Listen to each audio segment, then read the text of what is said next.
سب سے ہلکا عذاب جو کسی شخص کو دیا جائے گا وہ کیا ہوگا؟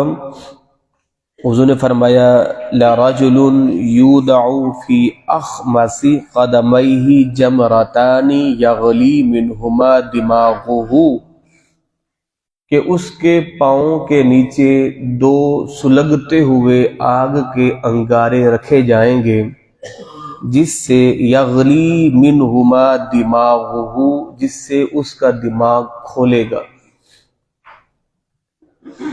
ما یرا ان احدا اشد منہ عذابا، اور وہ یہ گمان کرے گا کہ شاید مجھے سب سے زیادہ سخت عذاب دیا جا رہا ہے، وَإِنَّهُ لَأَهْوَنُهُمْ عَذَابًا، جبکہ اسے جہنم کا سب سے ہلکا سب سے چھوٹا عذاب دیا جا رہا ہوگا۔ اللہ اکبر۔ یعنی جہنم کا سب سے ہلکا عذاب یہی ہے۔ ایک روایت میں آتا ہے اسے آگ کے جوتے پہنائے جائیں گے، اور ایک روایت میں یہ ہے کہ اس کے پاؤں کے نیچے دو سلگتے ہوئے آگ کے انگارے رکھے جائیں گے، کہ جس سے اس کا دماغ ایسے کھولے گا کہ جس طرح ہانڈیا کے اندر جو ہے وہ ہڈیاں جو ہے پانی کے اندر خالی کھڑی کر دیں اور وہ کھولتی ہیں، اس کا دماغ اس کا بھیجا ایسا کھولے گا، اور وہ کہے گا اتنا بڑا مجھے عذاب دیا جا رہا ہے، جبکہ اسے سب سے چھوٹا سب سے ہلکا عذاب دیا جا رہا ہوگا۔ الامان الحفیظ۔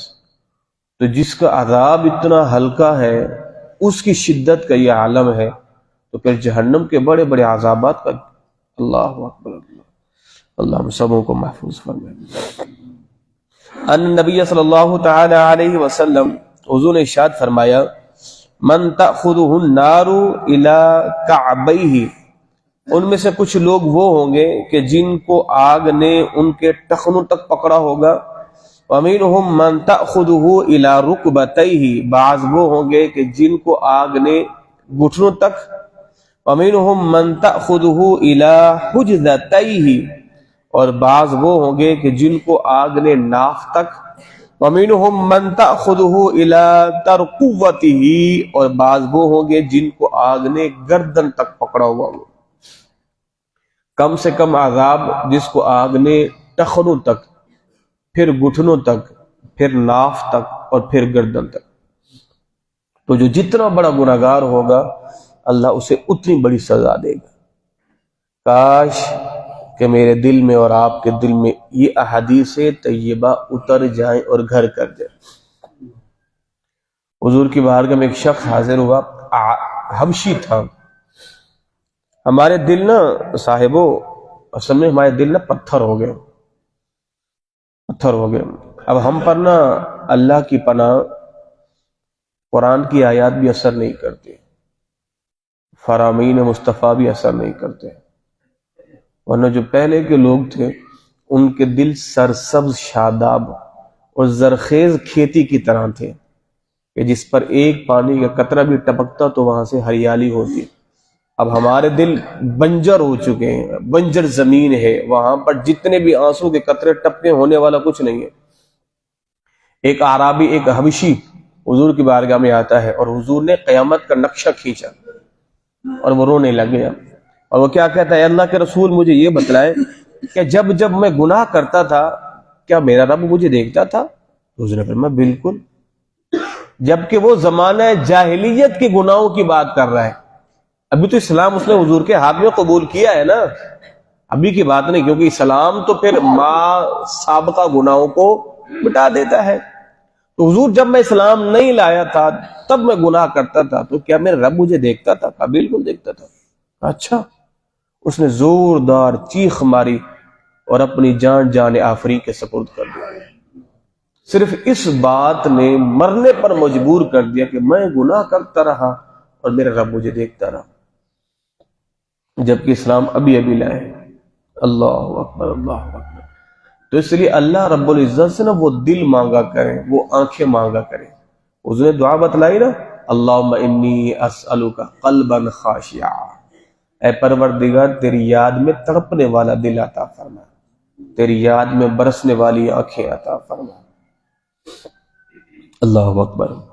حضرت ابن عمر رضی اللہ تعالی عنہ سے مروی ہے، قال یقوم الناس لرب العالمین، حضور فرماتے ہیں کہ لوگ اللہ کی بارگاہ میں کھڑے ہوں گے حتی یغیب احدہم فی رشحہ الی انصاف اذنیہ، یہاں تک کہ ان میں سے ایک شخص ایسا بھی ہوگا کہ جس کا پسینہ اس کے کانوں تک آ چکا ہوگا۔ اب اس کا یہ ہرگز مطلب آپ نہیں سمجھیے کہ اس کے کانوں سے پسینہ ٹپک رہا ہوگا، نہیں، بلکہ وہ اپنے پسینے میں ڈوبا ہوا ہوگا، اس کا پسینہ اس کے کانوں تک آیا ہوا ہوگا۔ اچھا، اب جب اس روایت کو میں نے پڑھا تو ظاہر تصور میں یہ آتا ہے کہ بندہ اپنے پسینے میں کیسے ڈوبے گا؟ حضور نے یہاں تک فرمایا کہ بعض اپنے پسینے میں ڈبکیاں لگاتے ہوئے ہوں گے۔ اب ایک آدمی کا قد ہے 5 فٹ، اب پانی ہے 4.5 فٹ، قریب ہے کہ یہاں تک پانی آ ہی جائے گا، منہ تک تو آ ہی جائے گا، یہ 5.5 فٹ پانی ہے تو بندہ تو ڈبکیاں لگائے گا۔ اسی طرح بندے کا پسینہ بھی ایسے ہو جائے گا۔ اب محشر کا دن ہے، محشر کی زمین ہے، ایسے نہیں ہے کہ وہ آپ کا پسینہ جب آئے گا تو پوری زمین یوں بھرے گی پھر آئے گا، نہیں نہیں نہیں، اللہ ایسا نظام بنائے گا کہ جو آپ کا پسینہ ہوگا نا وہ صرف آپ کے ارد گرد جمع ہونا شروع ہو جائے گا اور اوپر کو چڑھنا شروع ہو جائے گا۔ اب یوں سمجھے کہ جس طرح کوئی بندہ شیشے میں بند نہیں ہوتا، اندر پانی ڈال دیا جاتا ہے، تو یہی ایک حالہ بن جائے گا آپ کے ارد گرد، اور آپ کا پسینہ اوپر کو آتا جائے گا، اور پھر آپ اپنے پسینے میں یوں ڈبکیاں لگاتے ہوں گے۔ حضور نے فرمایا ایک آدمی اس کے کانوں تک پسینہ ہوگا اور وہ ڈوبا ہوا ہوگا۔ الامان الحفیظ۔ وعن انس قال خطب رسول اللہ، حضرت انس فرماتے ہیں حضور نے خطبہ دیا، خطبتاً ما سمعت مثلہا قط، ایسا خطبہ دیا یا ایسا بیان کیا ہم نے اس سے پہلے حضور سے ایسا بیان نہیں سنا تھا۔ فقال، حضور نے کیا فرمایا، لو تعلمون ما اعلم لضحکتم قلیلا ولبکیتم کثیرا، حضور نے فرمایا لوگو اگر تم وہ جان لو جو میں جانتا ہوں تو پھر تم تھوڑے ہنستے زیادہ روتے۔ فغطى اصحاب رسول اللہ وجوہہم ولہم خنین، صحابہ کرام نے چادریں لے کے اپنے چہروں پہ یوں چادریں ڈال لی اور وہ ہچکیاں لے لے کر رونے لگ گئے، ہچکیاں لے لے کر رونے لگ گئے۔ اور ایک روایت میں یہ آتا ہے حضور نے فرمایا آج اللہ نے مجھ پر جنت کو پیش کیا، جہنم کو پیش کیا، اور میں نے جتنا شر اور خیر والا معاملہ آج دیکھا ہے اس سے پہلے نہیں دیکھا۔ اگر تم جان لو جو میں جانتا ہوں تو تم تھوڑے ہنستے زیادہ روتے۔ فما اتا علی اصحاب رسول اللہ یوم اشد منہ، صحابہ کرام کہتے ہیں اس دن سے زیادہ ہم پر کوئی سختی والا دن آیا ہی نہیں تھا۔ یعنی حضور نے یہ جو فرمایا نا کہ آج مجھ پر جنت اور جہنم خیر اور شر والی پیش کی گئی، اور حضور نے فرمایا تم زیادہ روتے اور کم ہنستے۔ صحابہ کرام کے سرکار کی یہ بات سن کے ہم اتنے رنجیدہ ہوئے، اتنا روئے، اس سے پہلے ہماری زندگی میں کبھی اتنی شدت والا دن نہیں آیا تھا۔ الامان حفیظ۔ تو یہ تو صحابہ کا معاملہ ہے نا۔ ایک شخص جو وہ اکثر رویا کرتے تھے تو کہا آپ روتے کیوں ہو؟ کہا میں کیوں نہ رو، بھئی جس کے پیچھے موت لگی ہوئی ہو، آگے قبر کا گھڑا ہو تو وہ کیوں نہ روئے گا؟ وہ تو روئے گا۔ پیچھے بھی آفت ہے، آگے بھی آفت ہے، جائیں تو کدھر جائیں، رو ہی سکتے ہیں۔ بندہ ہو کر ہنسے، اس کو تو زیب ہی نہیں دیتا ہنسنا۔ کائے کو ہنس رہے ہو بھائی؟ کیا تمہیں اس بات کی سند مل گئی ہے تمہارا خاتمہ بالخیر ہوگا؟ نہیں، پھر ہنس رہے کائے کو؟ کیا تمہیں اس بات کی سند مل گئی ہے قبر میں بخشے جاؤ گے، پاس ہو جاؤ گے؟ نہیں، پھر کائے کو ہنس رہے ہو بھائی؟